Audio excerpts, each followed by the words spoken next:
Madam, ఒక ఆడపిల్లకి పెళ్లి చేయాలనుకున్న పేరెంట్స్ ఏ ఏజ్ చేస్తే కరెక్ట్ గా ఉంటుంది? పెళ్లి అంటే ఒక వయసు అని చెప్పలేము. ఇప్పుడున్న కాలాన్ని బట్టి వయసు వచ్చింది కదా అని చెప్పి పెళ్లి చేసుకోకూడదు. అండ్ పక్కింటి వాళ్ళు ఏదో సూటిపోట్లు మాటలు అంటున్నారని చెప్పి ఆడపిల్లలు పెళ్లి చేసుకోకూడదు. ఎప్పుడైతే ఒక అమ్మాయి తన కాళ్ళ మీద తను నిలబడి అన్నిటిని ఫేస్ చేసే డేర్ అండ్ డాష్ ఉంటేనే పెళ్లికి దిగాలి. ఎందుకంటే అమ్మాయిలు కరెక్ట్ గా లేదు ఈ రోజుల్లో, అబ్బాయిలు కరెక్ట్ గా లేరు. చేసుకున్న వెంటనే డైవర్స్లు అవుతున్నాయి. లేదంటే ఫ్యామిలీ బ్యాక్గ్రౌండ్స్ ఏమన్నా కొంచెం కరెక్ట్ గా లేకపోయినా కూడా అయిన తర్వాత వాళ్ళు చచ్చిపోయే విధంగా టార్చర్స్ ఉంటున్నాయి. సో పెళ్లి అంటే ఆ పెళ్లికి అర్థం తెలిసి మంచి వ్యక్తిని చూస్ చేసుకోవాలి. అసలు పెళ్లి చేసుకోవాలా వద్దా అన్న థాట్స్ కూడా ఈ రోజుల్లో ఉన్నాయి. జరిగే సిచ్యువేషన్స్ ని బట్టి మనం చాలా చూసాము. చంపేయడాలు, నరికేయడాలు, సిలిండర్లు పెట్టి కాల్ చేయడాలు. ఇవన్నీ చూసిన తర్వాత ఏంటంటే ఒంటరిగా ఉండడమే భయం అనేది వస్తుంది. ఇంతకు ముందు పెళ్లి అంటే చాలా యాంగ్జైటింగ్ గా ఉండేవాళ్ళు పిల్లలు, ఎప్పుడు చేసుకోవాలన్న ఆతృత. ఇప్పుడు కానీ అవసరమా? ఎందుకంటే అవి అరేంజ్ మ్యారేజ్ లోనే అలాగే ఉంటున్నాయి, లవ్ మ్యారేజ్ కూడా అలాగే ఉంటున్నాయి. అసలు అన్ని కూడా ఇన్ని ఇయర్స్ ప్రేమించి ఒక వేరే మళ్ళీ ఇంకో రిలేషన్ కోసం వీళ్ళ భార్యని చంపేయడాలు, చచ్చిపోవటాలు ఇలాంటివి జరుగుతున్నాయి లోకంలో. అవును. పెళ్లికి ఏజ్ అంటే లెక్క ప్రకారం చూసుకుంటే 18 years దాటిన తర్వాతే అని చెప్పి మనకు ఉంది. ఇప్పుడు ఎడ్యుకేషన్స్ అవన్నీ అయిపోయేసరికి ఒక 25, 23 అట్లా వస్తుంది ఏజ్. కానీ వయసుని చూసి పెళ్లి చేసుకోకూడదు. 60 years వాళ్ళు కూడా పెళ్లి చేసుకునే వాళ్ళు ఉన్నారు, 50 years కి చేసుకునే వాళ్ళు ఉన్నారు. కాకపోతే 40 years దాటిన తర్వాత పెళ్లి చేసుకునే వాళ్ళు ఎవరైనా కూడా పిల్లల గురించి ఆలోచించకూడదు. యంగేజ్ లో చేసుకునే వాళ్ళు మాత్రమే పిల్లల కోసం అనేది ప్లాన్ చేసుకోవాలి. అంటే ఇప్పుడు ఉన్న కాలాన్ని బట్టి పెళ్లిళ్ళకి మనం గ్యారంటీ ఇవ్వలేకపోతున్నాము. ఎందుకంటే ఉన్న రోజులు కొంచెం పీస్ఫుల్ గా బతకడం మంచిది, టార్చర్స్ ఏ గొడవలు లేకుండా. ఏదన్నా ఉన్నా కూడా వాటిని రెండు వైపులా కాంప్రమైజ్ అయ్యి అండర్స్టాండింగ్ ఉండే పర్సన్స్ చేసుకుంటే పెళ్లి అనేది మంచిది. రైట్. సో మేడం, ప్రజెంట్ ఉన్న జనరేషన్ లో కూడా సహజీవనం అనేది ఎలా ఉందంటే అది ఒక డైలీ లైఫ్ లో అలవాటు అయిపోయింది మొత్తం ఎవరికి కూడా. అంటే ఏజ్ కూడా లిమిట్ లేదు.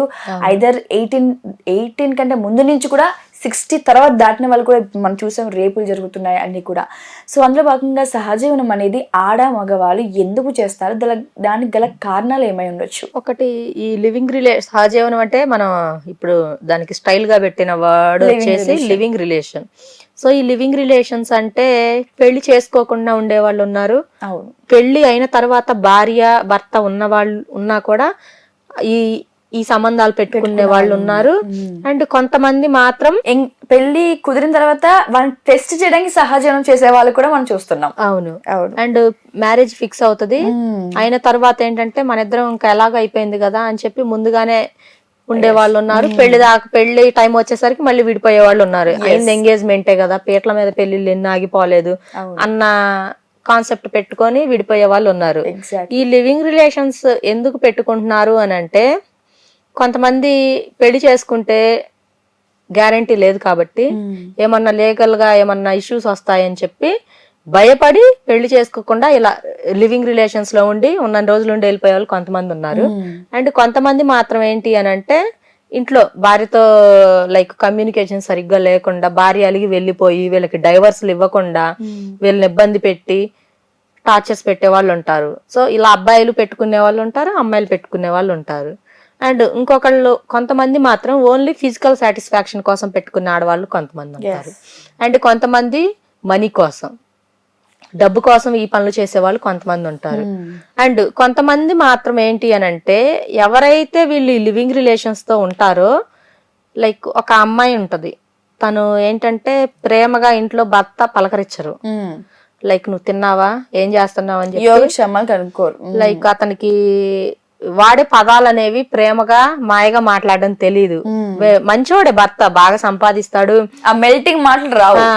ఆ పదాలు అనేవి బయటవాడు ఎవడో వచ్చి హాయ్ హౌ ఆర్ యూ, తిన్నావా, యు ఆర్ లుకింగ్ బ్యూటిఫుల్, ఏం చేస్తున్నావు అని నైస్ గా స్టైల్ గా 2 పదాలు వాడేశాడు అనుకో, ఏదో ఒక గులాబీ పువ్వు ఏదో ఒక చీర తెచ్చిచ్చాడు అనుకో, ఇంక ఈ పిచ్చి మొహాలు ఎంటబడిపోతారు ఈ మొగుడిని వదిలిపెట్టేసి.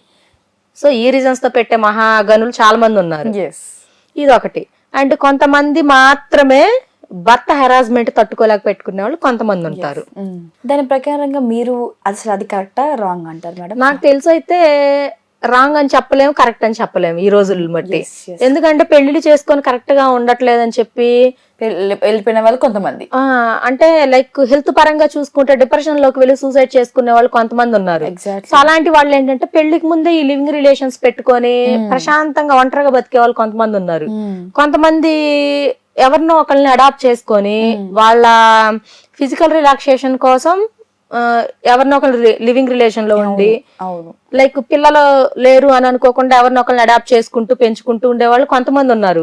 ఏంటంటే ఇది ప్రపంచం. ఈ ప్రపంచంలో ఒక్కొక్కళ్ళ మనస్తత్వం ఒక్కో విధంగా ఉంటది. ఎవరిని కూడా మనం పాయింట్అవుట్ చేసే రైట్స్ మనకు లేవు.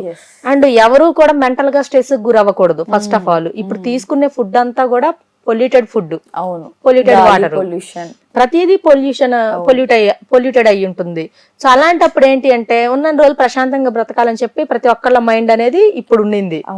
ఈ ఇంతకు ముందు లాగా హార్డ్ వర్క్ చేసే కెపాసిటీ కూడా పీపుల్స్ లో లేదు ఎవరికి కూడా. అదే అందుకని చెప్పి ఇలా పెట్టుకుంటున్నారు. మన సంప్రదాయం ప్రకారం అయితే ఇలాంటి ఈ లివింగ్ రిలేషన్స్ ఉండకూడదు. బట్ కానీ ఇప్పుడు జరిగే ఇన్సిడెంట్లను బట్టి ఇదే పెట్టుకోవడంలో తప్పు లేదు అని కొన్ని సందర్భాల్లో అనిపిస్తుంది. ఎందుకంటే చచ్చిపోయే కంటే ఇది పెట్టుకొని కొంచెం మైండ్ రిలాక్స్, బాడీ రిలాక్స్ చేసుకొని జీవితం సాగిస్తుంటే అది బెటర్ అంటే అనిపిస్తుంది. ఎందుకు అని అంటే ఫర్ ఎగ్జాంపుల్ ఫారెన్ లో ఉంటారు సరిత, చక్కగా మంచి జాబ్, మంత్లీ వచ్చేసి 6-7 lakhs వరకు సంపాదిస్తారు. కానీ ఆ అమ్మాయికి నచ్చక వదిలేసి వచ్చి ఈ ఇతని మీద ఒక 4-5 రకాల సెక్షన్లతో కేసులు పెట్టేశారనుకో, అతను ఫారెన్ నుంచి కోర్టుకి డైలీ ఎలా తిరుగుతాడు? ఫ్లైట్ ఖర్చులకు సరిపోవు అతనికి వచ్చే 5-6 lakhs. అప్పుడు జాబ్ మానేసి వచ్చి ఇక్కడ హైదరాబాద్ లో ఏదో ఒక జాబ్ ట్రై చేసుకోవాలి. ఇక్కడ బతకలేడు. ఇక్కడికి వచ్చిన తర్వాత మళ్ళీ కంపెనీ మారితే ఒక 2 lakhs 3 lakhs ఇస్తారు. మళ్ళీ కోర్టుకి ఇంటికి తిరగాలి. సో ఇప్పుడు ఏం చేశారంటే ఇంకా అతనికి ఈ కోర్టు చుట్టూ తిరగడం ఇంక ఇదే సరిపోద్ది. ఫ్రీగా ఉండదు మైండ్. పెళ్ళంటే ఎందుకు చక్కగా భార్యతో మంచి చెడు పంచుకొని జీవితం సంతోషంగా గడపాలని ఏ అబ్బాయిని ఏ అమ్మాయిని చేసుకుంటారు. కానీ ఇప్పుడు అంతా కమర్షియల్ అయిపోయింది పెళ్ళంటే. అసలు డబ్బులు ఇస్తావా తెస్తావా అది. అందువల్ల ఏమనుకుంటున్నారంటే అబ్బాయిలు ఈ పెళ్లి చేసుకొని తలనొప్పులు ఇవన్నీ ఎందుకులే, ప్రశాంతంగా బాగుంది కదా, ఇదే బెటర్ అన్న కాన్సెప్ట్ లో అబ్బాయిలు వెళ్ళిపోతున్నారు. ఇప్పుడు ఉన్న కేసెస్, రేర్ కేసెస్ కూడా అవే మేడం. అవును. ఎస్.